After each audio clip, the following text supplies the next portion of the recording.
नमस्कार मेरे प्यारे बच्चों, कैसे हैं आप सभी। आई होप आप सभी बहुत अच्छे होंगे। मैं हूं महिमा और मेरे साथ आज हम हल करेंगे कार्यपत्रक 58। यह कार्यपत्रक 20 नवंबर 2020 के लिए है। आज हम हिंदी विषय में रचनात्मक लेखन के बारे में पढ़ने जा रहे हैं। चलिए देखते हैं रचनात्मक लेखन में आज हमें क्या दिया गया है।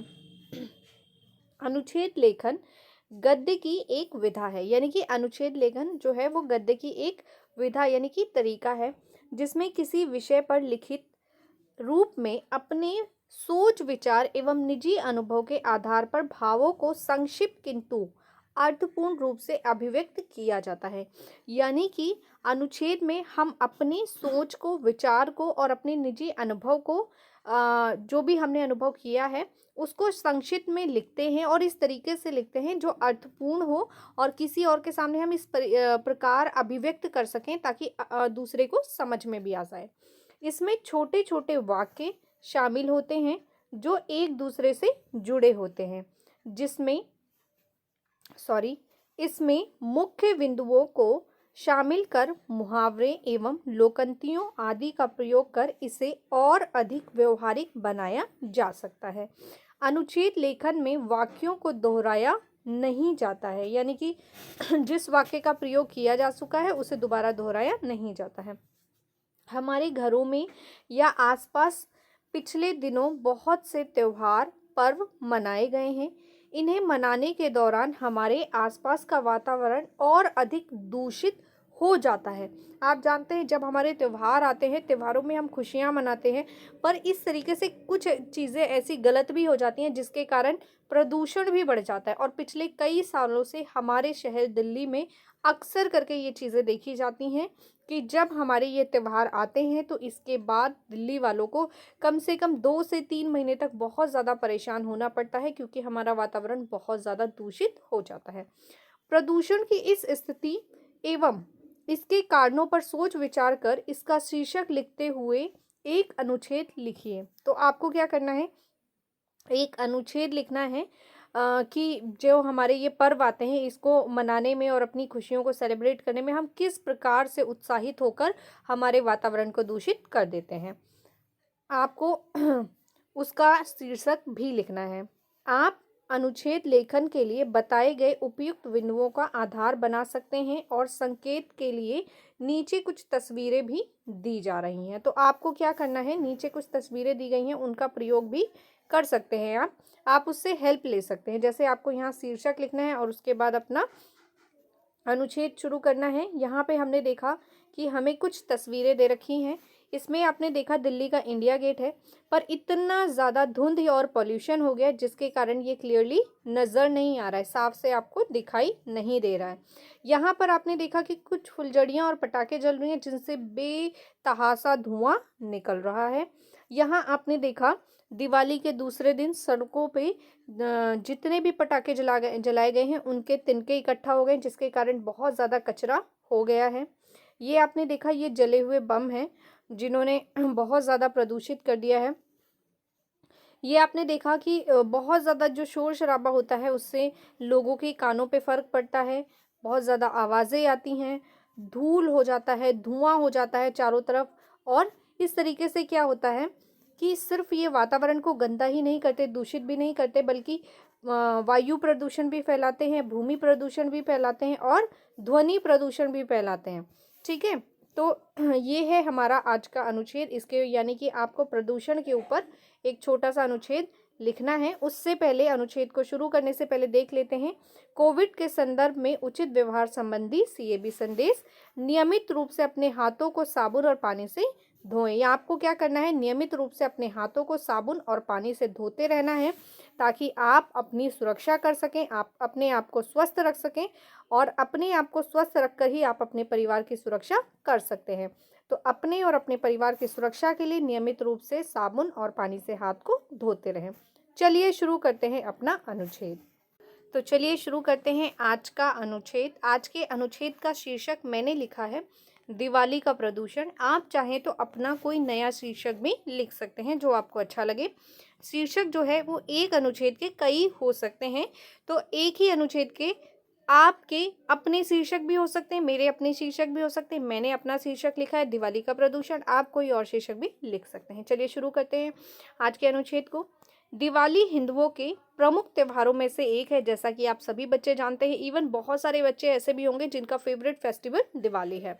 ये प्रत्येक वर्ष कार्तिक मास की अमावस्या को मनाया जाता है, यानी दिवाली प्रत्येक वर्ष कार्तिक मास की अमावस्या को मनाया जाता है।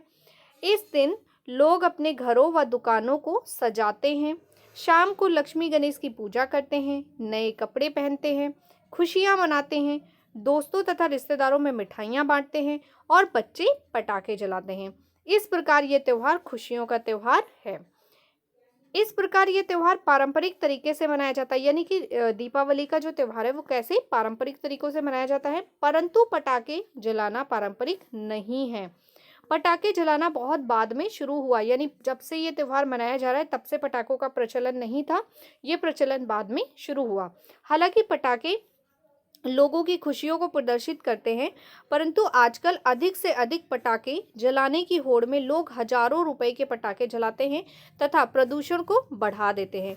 पिछले कुछ वर्षों में दिवाली के बाद प्रदूषण अत्यधिक बढ़ जाता है तथा विभिन्न प्रकार की समस्याएं उत्पन्न होने लगती हैं।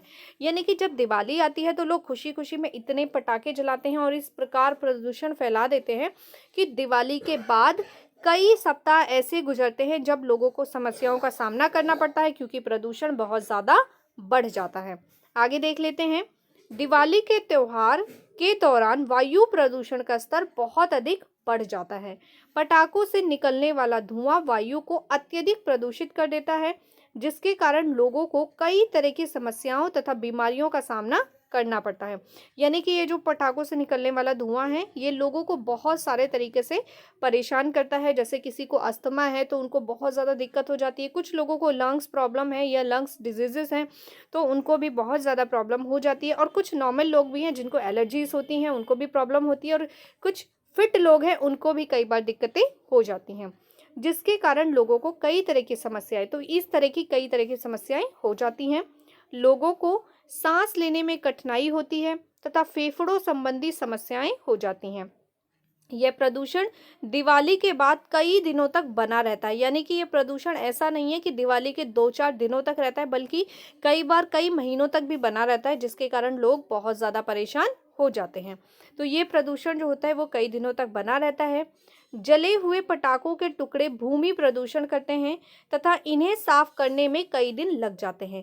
यानी कि लोग अंधाधुंध पटाखे जलाते हैं और फिर अपने अपने घरों में आ जाते हैं, पर सड़कें गंदी हो जाती हैं, सड़कों पे पटाखों के टुकड़े इतने ज़्यादा इकट्ठा हो जाते हैं कि हमारे जो सफाई कर्मचारी हैं उन्हें कई दिन लग जाते हैं इनको पूरी तरीके से साफ करने में।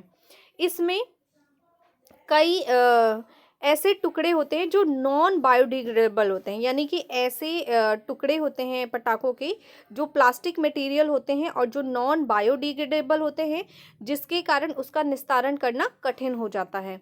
कुछ टुकड़े जहरीले होते हैं तथा भूमि को अत्यधिक दूषित कर देते हैं। यानी कि कुछ ऐसे भी पटाखे होते हैं जिसके अवशेष जो बच जाते हैं पटाखे जलने के बाद, उसके अवशेष जो होते हैं वो पानी मिलने के बाद उसमें अलग तरह की अभिक्रिया हो जाती है और वो जहरीले हो जाते हैं और हमारी जो भूमि है उसको बहुत ज़्यादा दूषित कर देते हैं। दिवाली पर सबसे अधिक ध्वनि प्रदूषण होता है। सबसे ज़्यादा जो होता है वो ध्वनि प्रदूषण होता है और वायु प्रदूषण होता है। तो ध्वनि प्रदूषण होता है क्योंकि पटाखों से भिन्न भिन्न प्रकार की तेज ध्वनि उत्पन्न होती है।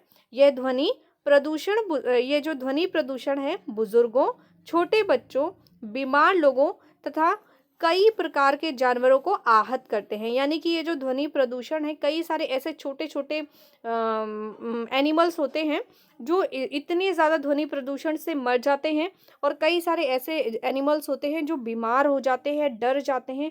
छोटे बच्चे, बहुत सारे जिनके घरों में छोटे बच्चे हैं उन लोगों ने देखा है अक्सर करके जब बहुत ज़्यादा तेज़ आवाज़ में पटाखे जलते हैं तो छोटे बच्चे डर जाया करते हैं, और बुजुर्ग और बीमार लोग हैं उनको भी कई तरह की समस्याएं होने लगती हैं।